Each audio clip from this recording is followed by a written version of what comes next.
Adjoa Kochi vient de perdre son mari des suites de brûlures profondes dues à un incendie de gaz.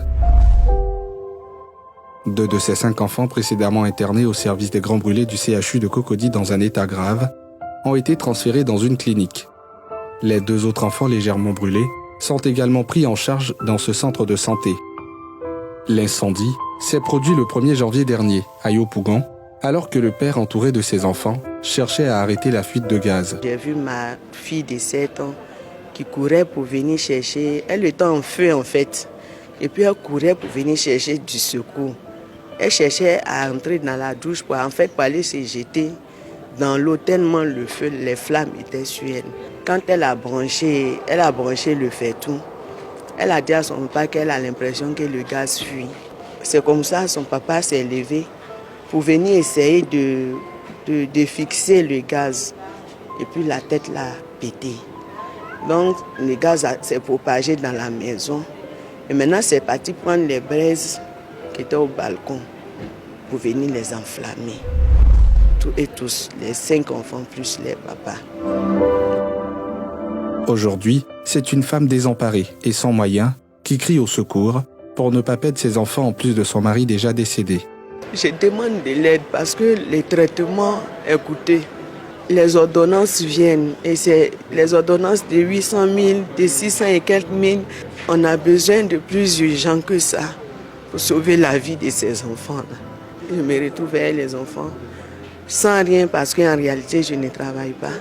Je me débrouille. Vraiment, je suis en train de crier à toute personne qui souhaiterait aider mes enfants à sortir de cette situation. De bonne volonté de véritablement m'aider. Cet incident dont a été victime la famille Ngoran est devenu monnaie courante à Abidjan, où de plus en plus de ménages utilisent le gaz butane compressé dans des bonbonnes. Pour s'en prémunir, il faut donc prendre certaines précautions. Une fois que vous avez votre bouteille à la maison, ayez l'habitude de vérifier le flexible. Il y a toujours une date de péremption dessus. Si vous achetez un flexible qui n'y a pas de date, exigez qu'il y ait un flexible avec une date de péremption. Aussi, il ne faut pas laisser les enfants avoir accès à tout ce qui est manipulation de gaz. Pour ouvrir votre bouteille de gaz pour préparer, ouvrez premièrement votre bouteille de gaz, ensuite votre gazinière avant d'allumer le feu. Une fois que vous avez fini de préparer, fermez premièrement votre bouteille de gaz, ensuite votre gazinière. Malgré ces précautions, un feu de gaz peut subvenir accidentellement. Face à cela, il faut éviter de paniquer et prendre son temps pour éteindre le feu. Donc là, j'ai ma bouteille de gaz qui est en feu. Je ne panique pas. Ce que je vais faire, c'est juste prendre une serpillière imbibée d'eau.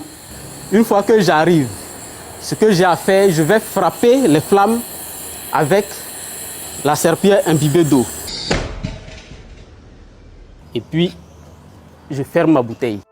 Au moment de boucler ce reportage, nous avons appris le décès d'une des filles, internée, ajoutant au désarroi de Dame Françoise Kochi. Le gaz butane utilisé à la place du charbon et du bois de chauffe est une alternative contre la déforestation et la pollution de l'environnement. Mais il reste un produit dangereux. Son utilisation requiert des précautions.